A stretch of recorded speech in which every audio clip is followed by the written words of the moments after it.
En 1956 escribí una comedia que, según yo, iba a abrirme las puertas de la fama.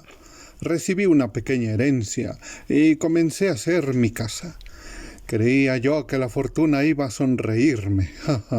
Estaba muy equivocado. La comedia no llegó a ser estrenada. Las puertas de la fama no solo no se abrieron, sino que dejé de ser un joven escritor que promete y me convertí en un desconocido. Me quedé cesante. El dinero de la herencia se fue en pitos y flautas, y cuando me cambié a mi casa propia, en abril de 1957, debía 60,000 pesos y tuve que pedir prestado para pagar el camión de la mudanza.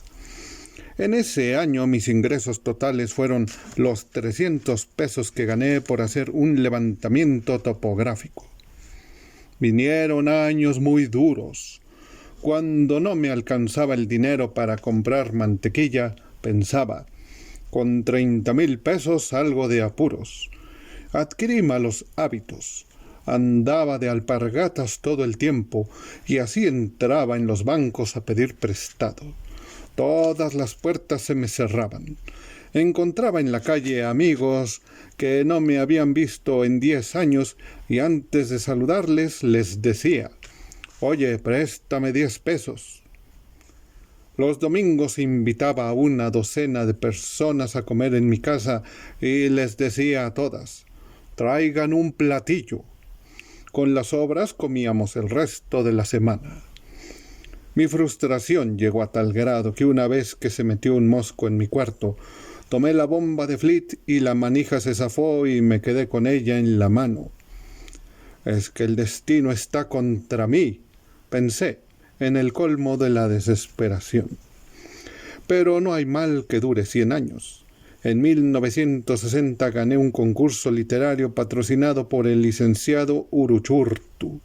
Salí en los periódicos retratado dándole la mano al presidente López Mateos y recibiendo de este un cheque de 25,000 pesos.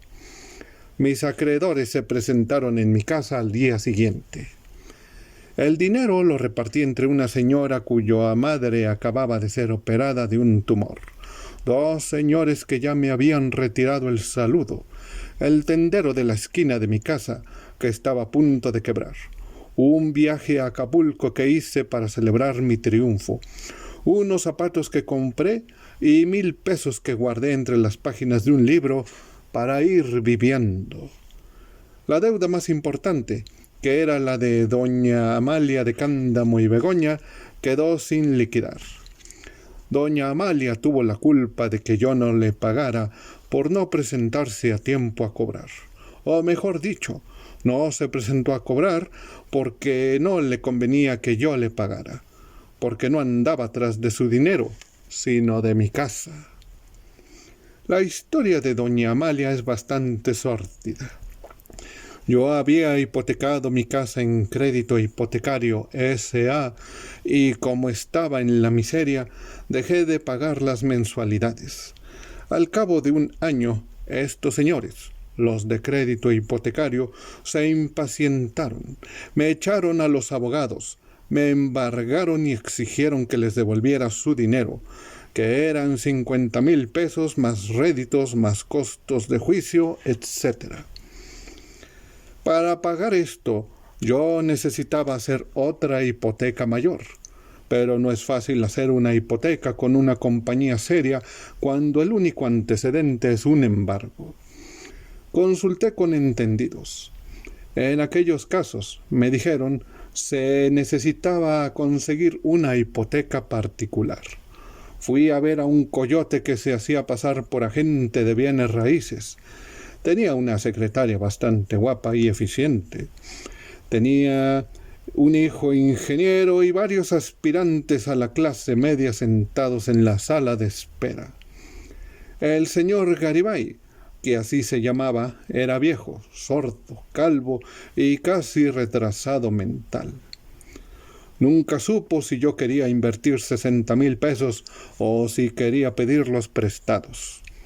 Tuvimos varias entrevistas desalentadoras. Cuando ya había yo perdido toda esperanza, se presentó en mi casa doña Amalia de Cándamo y Begonia. Venía acompañada del doctor Rocafuerte, que no sería su marido, pero sí era su consejero. Venían de parte de Garibay a ver la casa, porque tenían interés en facilitarme el dinero que yo necesitaba. La casa les encantó, y yo más. En mi rostro se notaban la imbecilidad en materia económica que es propia de los artistas y la solvencia moral propia de la gente decente. «Ah, cuadros existencialistas», dijo el doctor Rocafuerte cuando vio los abstractos que yo tenía en mi cuarto. Era un viejo bóveda, de ojeras negras y pelo blanco, de voz cavernosa y modales draculenses, alto y reseco. Doña Amalia, que llevaba un sombrerito bastante ridículo, se sentó en un equipal. A pesar de sus 50 y tantos, tenía buena pierna. En general puede decirse que hubiera estado buena si no hubiera sido por la pinta de autoviuda que tenía. Muy peripuesta, con su sombrerito, su velito que le tapaba las narices y probablemente las verrugas, su traje sastre café muy arreglado, sus guantes beige con las manos cruzadas sobre las piernazas, como diciendo: «Yo no quiebro un plato, pero sé defenderme». «¿Qué le parece si en vez de 60,000 le prestamos 70?» me preguntó Rocafuerte cuando ya se iban. «Vengan de ahí», contesté. «Qué bueno que quiere usted todo el dinero», dijo doña Amalia. «Es lo que me dejó mi marido y no sabría qué hacer con el resto». Se fueron en un coche negro, tan fúnebre como Rocafuerte. Si me hubiera extrañado que alguien se interesara en prestarle dinero a quien evidentemente era un paria de la sociedad, en el despacho del notario Angulo hubiera encontrado la explicación del misterio. Yo era un paria, pero un paria con casa propia. Doña Amalia me prestó el dinero no porque creyera que yo podía pagarle, sino precisamente porque sabía que no iba a poder pagarle. Es decir, metió 70,000 pesos para sacar no los réditos, sino la casa. En la notaría de Angulo, entre Garibay y doña Amalia, me dieron un golpe del que todavía no me recupero. Habíamos hablado de intereses a razón del 1.5% mensual, y así decía la escritura, no más que pagaderos en mensualidades adelantadas. Si pasaba el día 15 y yo no liquidaba, los intereses subían al 2.5%. Si pasaban 2 meses sin que yo pagara, doña Amalia tenía derecho de embargarme y yo tenía que pagar las costas y 2 mensualidades de castigo. La hipoteca vencía en 2 años. Si pagaba yo antes, 2 meses de castigo. Si pagaba yo después, 2 meses de castigo. Si no me gustaba la escritura, 2 meses de castigo. Liquidación de honorarios a Angulo por el trabajo que se tomó en redactar mi sentencia de muerte, y liquidación a Garibay, que se llevaba una comisión del 3% por conseguir quien me trasquilara. La escritura no me gustó, como es natural, pero como no tenía los 7,000 pesos que me hubiera costado decirlo, no dije nada y firmé, y cada quien tomó su parte, y yo me fui a casa con los 3,000 pesos que me sobraron a tratar de olvidar la pata que había metido. Los 2 primeros meses no hubo problemas, pero llegó el día 1 del tercero y el 15 y el último y el día 1 del cuarto y el quinto, y yo no tenía dinero para pagar la mensualidad. En aquel entonces yo andaba tratando de cobrar un dinero que me debía el Instituto de Bellas Artes. Como me hicieron subir al 3er piso y bajar al 1 y esperar en el 2 y buscar la firma de un señor que se había ido de vacaciones y el visto bueno de otro que tenía peritonitis, no tuve el dinero sino hasta el día 20. un miércoles santo, a las 2:30 de la tarde. Inmediatamente fui a casa de doña Amalia, que vivía en la que le había dejado su marido en las lomas de Chapultepec. Cuando llegué, doña Amalia, sus 2 hijas y el doctor Rocafuerte se disponían a emprender un viaje de vacaciones a Tequesquitengo. Las muchachas le decían al doctor tío. Pues imagínese, señor Ibargüengoitia, Me dijo doña Amalia. que ya el abogado tiene los papeles y órdenes de embargarlo. Pero ¿cómo es posible, señora, si apenas estamos a día 20 y aquí está el dinero? Les enseñé el dinero. Eran tan avaros que nomás de verlo suspendieron el viaje a Tequesquitengo. Bajaron a las niñas del coche y fuimos a buscar al abogado para que detuviera el embargo. Esta operación ya no nos conviene, dijo el doctor Rocafuerte. ¿No podría usted liquidarnos, señor Ibargüengoitia? De ninguna manera, doctor, le dije. Me explicaron que habían aumentado los impuestos sobre préstamos hipotecarios y que les estaba saliendo más caro el caldo que los frijoles. Si no fuera por eso, Dijo doña Amalia. no hubiéramos pensado en embargarlo tan pronto.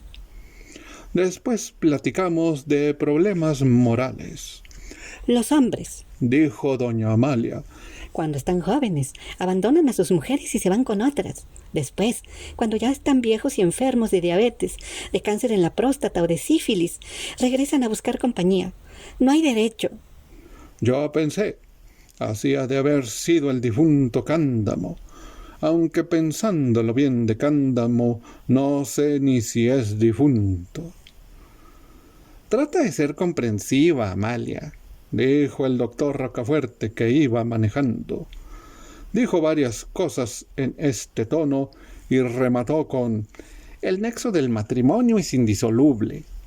Esa noche no pudimos encontrar al licenciado Reguero, que se había ido a hacer los ejercicios espirituales de San Ignacio de Loyola, de los que salió muy purificado el lunes siguiente. De nada me sirvió. Ese lunes yo pagué 2 meses de intereses a razón del 2.5% y 900 pesos de honorarios al purificado, por redactar una demanda de embargo que no llegó a ser presentada. Quedé muy tranquilo, sintiéndome al día, pero me duró poco el gusto, porque los meses pasaron y la cuenta creció. Un día, hojeando el periódico, me encontré con la noticia de una cena organizada por doña Amalia, a la que había asistido nada menos que el marqués de Rocafuerte. Marqués de la Chifosca Mosca, dije, y cerré el periódico. Al día siguiente, como maldición, me los encontré en la librería británica. Andaban comprando libros de pintura para hacer un regalo. Señor Ibargüengoitia, me dijo Rocafuerte, hace mucho que no sabemos de usted. Doña Amalia, que como de costumbre llevaba sombrerito, me miró como diciéndome: «Está usted dejándome en la calle sin vergüenza». Me sentí un canalla. Arrebatarles el pan de la boca a doña Amalia y a sus 2 hijas de puta. Se necesitaba tupé. Pues siguieron pasando los meses y vino el licenciado Reguero con un actuario a mi casa y me embargaron. «No se apure», me dijo Reguero. «Doña Amalia es muy brava, pero yo trataré de defender sus intereses. Quiero decir, los de usted». Dijo esto porque él sería el abogado de doña Amalia, pero después de todo, el que iba a pagar sus honorarios era yo. «Procuraré retardar el juicio. Tiene usted 3 meses para pagar». Poco después de esto ocurrió lo del cheque que me entregó López Mateos, que, como ya dije, de nada le sirvió a ellos porque no vieron un centavo. La mente de aquellos prestamistas era bastante extraña. Nunca creyeron que yo fuera a pagarles, y sin embargo, cuando no les pagaba se ofendían. que yo saliera en el periódico de la mano de López Mateos y con 25,000 pesos, y que no fuera para echarles un telefonazo, les daba mucho coraje. Quiso mi mala suerte que en el viaje que hice a Acapulco para celebrar mi triunfo me los encontrara, nada menos que en el bar del Hotel Presidente. Señor Ibargüengoitia, ya no tengo ni qué comer, me dijo doña Amalia. Pues yo tampoco, le contesté, y pedí un Planters Punch. Mientras el juicio de embargo seguía su curso, empecé a buscar dinero para liquidar antes de que mi casa saliera a remate. Fui a ver al señor Blum, el conocido agiotista. Me dijo primero que no tenía dinero, después que la cosa estaba muy difícil por el embargo, y por último, que algo se podría hacer si estaba yo dispuesto a pagar el 3% mensual. Cuando le dije que sí lo estaba, me dijo, mirándome paternalmente, no se preocupe, salvaremos la casa. Fui a Guanajuato a entrevistarme con otro grandísimo ladrón, muy respetado en esa ciudad. Tú pones la casa a mi nombre y yo te consigo el dinero al 2.5%, me dijo, convencido de que me hacía un gran favor. El dinero, huelga decir, era suyo, pero prefirió hacer un teatrito y hasta me presentó a un señor que, según él, era quien iba a financiar la operación. Este señor era tan imbécil que no pudo aprenderse su papel, que consistía en decir sí y se fue sin decir nada. Este es un bandido, me dijo el grandísimo ladrón cuando salió su palero. Ten mucho cuidado con él.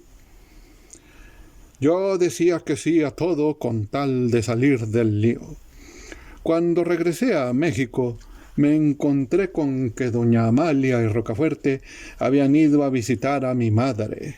Ya vio que su hijo salió en los periódicos. Le preguntaron y le entregaron un ejemplar de El Universal que decía, al margen un sello que dice Estados Unidos Mexicanos, etc. Era la notificación del remate. Nosotros hemos hecho todo lo que estuvo de nuestra parte, le dijo doña Amalia a mi madre. Pero su hijo no paga. Compréndame usted, yo tengo que mantener a mis hijas. También fueron a ver a mi primo Carlos, que es la gran cosa en el Banco Nacional de México. ¿Que el banco no podrá hacer nada por este muchacho?, le dijo Rocafuerte a Carlos. A usted no le conviene que el nombre de la familia ande revolcándose en los tribunales. ¿Para qué le prestaron dinero si sabían que era un bohemio?, les contestó Carlos. Él nunca ha dicho que no es un bohemio. El banco, huelga decirlo, no podía hacer nada. A mi casa empezaron a llegar ancianos, de los que se dedican a desvalijar ahorcados. ¿Esta es la casa que va a salir a remate?, preguntaban. Sí, pero no está en venta, les contestaba yo y cerraba la puerta. Mientras el señor Blum y el agiotista guanajuatense aparecían con el dinero, fui a ver a un amigo de la familia que tiene una agencia de bienes raíces y está podrido en pesos. Te vendo mi casa en 150,000, le dije. Válgame Dios, pues ¿para qué te dedicaste a escritor? Ahora van a quedarse en la calle, me contestó, pero ni me compró la casa ni me prestó dinero. Recibí una carta de Guanajuato que me decía que la operación era tan arriesgada que solo se podría hacer si yo estaba dispuesto a pagar el 3.5% en vez del 2.5%, como habíamos quedado. Yo estaba dispuesto a todo, porque de cualquier manera no pensaba pagar los intereses. Mi plan era conseguir el dinero, escapar al remate y esperar un milagro. También traté de transar con doña Amalia y el marqués. Quédense con la casa, déjenme vivir en ella 3 años y estamos a mano.